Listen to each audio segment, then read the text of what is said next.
নমস্কার বন্ধুরা, আমি আমার ইউটিউব চ্যানেল কখনো সখনোতে আজকে আবার চলে এসেছি আমার রেসিপি ঝুলি থেকে একটা রেসিপি নিয়ে। আশা করি আপনারা সকলে ভালো আছেন, সুস্থ আছেন। তো আজকে আমি আপনাদেরকে দেখাবো এই যে ছোলার শাক কীভাবে রান্না করা হয়, আমি কি করে করি সেটাই আপনাদের সঙ্গে শেয়ার করতে চাই। তো দেখুন, এখানে ছোলার শাক নিয়েছি আমি 750, আর তার মধ্যে এই যে বোথো শাক, কত ভর্তি বোথো শাক। আমি বললাম যে এগুলো কেন, ছোলার শাক তো ঝাড়া নেই একদম। বলো না, এগুলো থাকবে।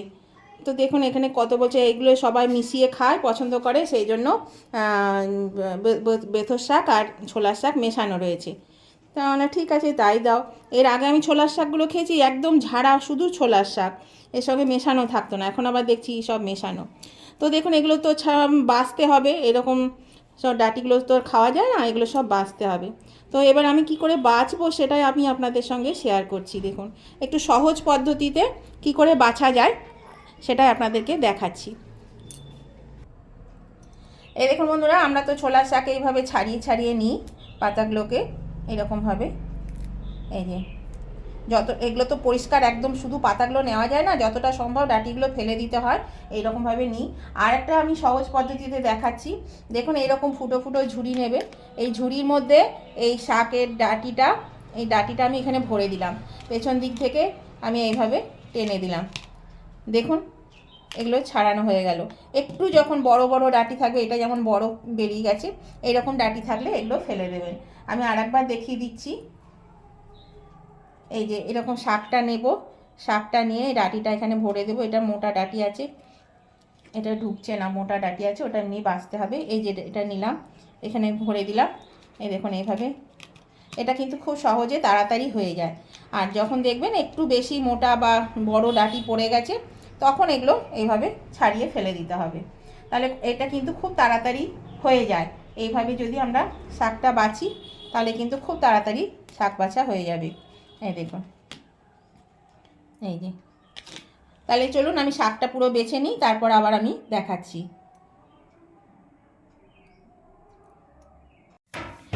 এই দেখুন বন্ধুরা, শাকটাকে আমি ভালো করে বেছে নিলাম, বেছে এটা কেটে নিলাম। আর দেখুন এই ঝুড়ির এক ঝুড়ি শাক ছিল, আর প্রচুর বেথো শাক বেরিয়েছে, সেটা আমাদের আর একদিন হয়ে যাবে।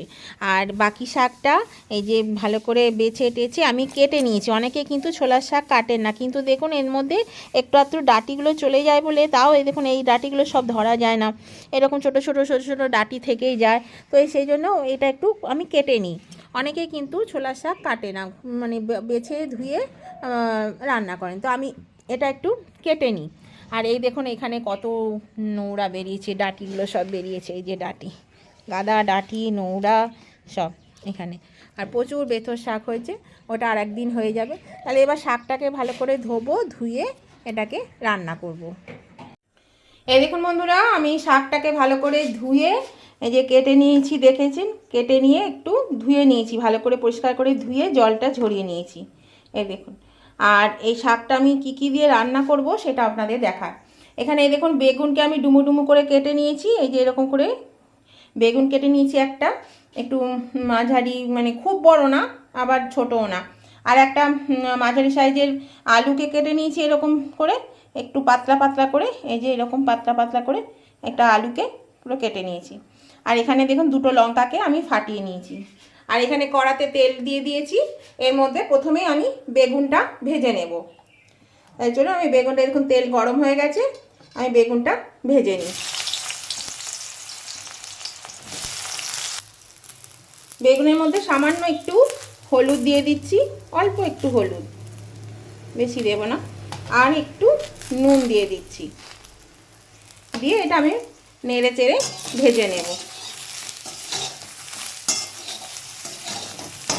বেগুনটা বেশ একটু ভাজা ভাজা হয়ে যাবে।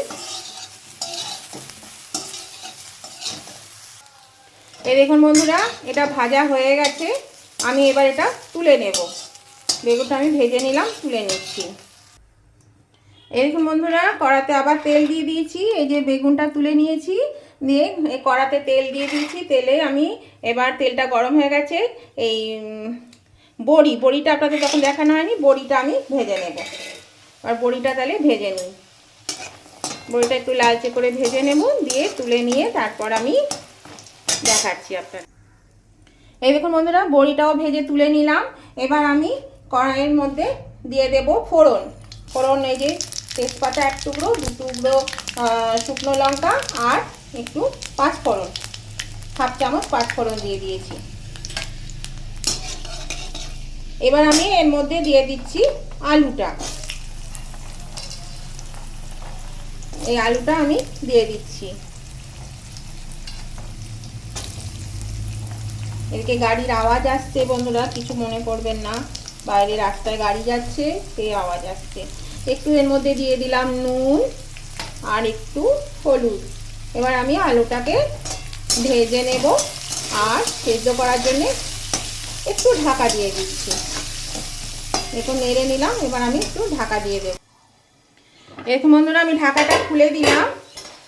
এবার আলুটা আমি একটু নেড়ে দিচ্ছি, মাঝে একবার নেড়ে দিয়েছিলাম, নাহলে পুড়ে যাবে। আলুটা হালকা হালকা এই যে সেদ্ধ হয়ে এসছে। তো এবার আমি শাকটা দিয়ে দিচ্ছি এর মধ্যে।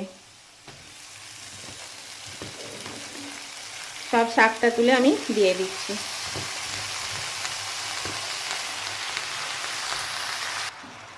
এই দেখুন বন্ধুরা, শাকটা দিয়ে দিলাম। এর মধ্যে দিয়ে দিচ্ছি এই 1 চামচ নুন নিয়েছিলাম, সেই নুনটা পুরোটা দিয়ে দিলাম। তারপরে দিয়ে দিচ্ছি হলুদ। এবার আমি এটা ভালো করে নেড়ে নিচ্ছি। এটা নেড়ে আমি আবার ঢাকা দিয়ে দেব শাকটা সিদ্ধ হওয়া অবধি। এই শাকটা কিন্তু খেতে খুবই ভালো লাগে, কিন্তু অনেকেই খান না, এটা একটু বাছার ঝামেলার জন্য। এত ছোট ছোট সূক্ষ্ম শাক, এটাকে বাছতে একটু সময় লাগে, সেই জন্য অনেকেই কিন্তু খান না। এখন সবার হাতেই সময় খুব কম, সবাই ব্যস্ত মানুষ, বাড়ির অনেক গৃহিণী আছেন যারা চাকরি করেন, সেই জন্য হাতে সময় থাকে না, কিন্তু খেতে খুব ভালো লাগে। এবার আমি এটা একটু ঢাকা দিয়ে দিচ্ছি।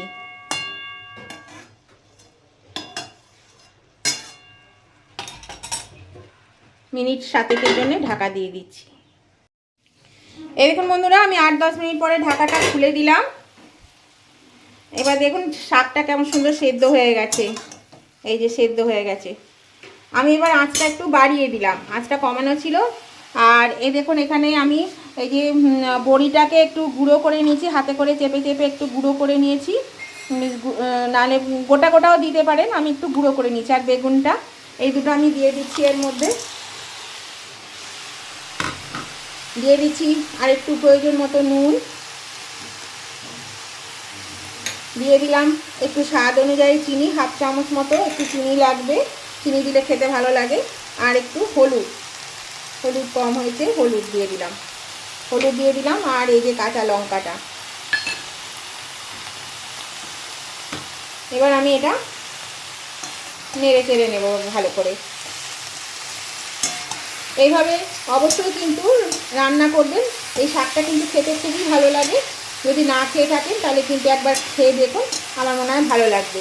আর নতুন বন্ধু যারা এখন আমার চ্যানেলটা সাবস্ক্রাইব করেনি অথচ আমার ভিডিওগুলো আপনারা দেখেন, তারা কিন্তু অবশ্যই আমার চ্যানেলটা সাবস্ক্রাইব করে আমার পাশে থাকবেন। আর পাশে থাকা বেলটা অবশ্যই ক্লিক করে দেবেন, তাহলে আমি যখনই আমার ভিডিও আপলোড করব সাথে সাথে নোটিফিকেশান আপনাদের মোবাইলে পৌঁছে যাবে, আর সবার আগে আপনারা আমার ভিডিও দেখতে পাবেন। আর উভয় বন্ধুদেরকে বলছি, আমার যারা পুরনো বন্ধু তাদেরকেও বলছি, দেখতে দেখতে যদি লাইক দিতে ভুলে গিয়ে থাকেন, পছন্দ হলে অবশ্যই কিন্তু লাইক করে দেবেন। আর আপনাদের বন্ধু বান্ধব আত্মীয় স্বজন সকলেই যাতে পৌঁছে যায় সকলের কাছে, তার জন্য কী করতে হবে, প্রচুর পরিমাণে শেয়ার করে দিতে হবে। আর আজকের রেসিপিটা আপনাদের কেমন লেগেছে সেটা জানাতে কমেন্ট করতে ভুলবেন না, অবশ্যই কমেন্ট করে জানিয়ে দেবেন আজকের রেসিপিটা আপনাদের কেমন লাগলো। তো বন্ধুরা, এবার আমি আবার 3-4 মিনিটের জন্য এটা একটু ঢাকা দিয়ে রাখছি। আঁচটাকে আমি কমিয়ে দেবো, কমিয়ে দিয়ে আমি ঢাকা দিয়ে দেবো। আঁচটা কমিয়ে দিলাম, একটু ঢাকা দিয়ে দিলাম। এই দেখুন বন্ধুরা, আমি ঢাকাটা খুলে দিলাম। এই দেখুন এটা হয়ে গেছে ভাজা। এবার আমি এটা তুলে নিচ্ছি। এটা একদম ভাজা হয়ে গেছে। আঁচটা বাড়িয়ে দিলাম, আঁচটা বাড়িয়ে দিয়ে একটু নেড়ে চেড়ে নিচ্ছি, দিয়ে এবার আমি এটা তুলে দিচ্ছি। এইভাবে অবশ্যই কিন্তু একবার রান্না করে খেয়ে দেখুন, আমার মনে হয় ভালো লাগবে আপনাদের খেতে। এবার আমি গ্যাসটা অফ করে দিলাম, এবার আমি নামিয়ে নিচ্ছি।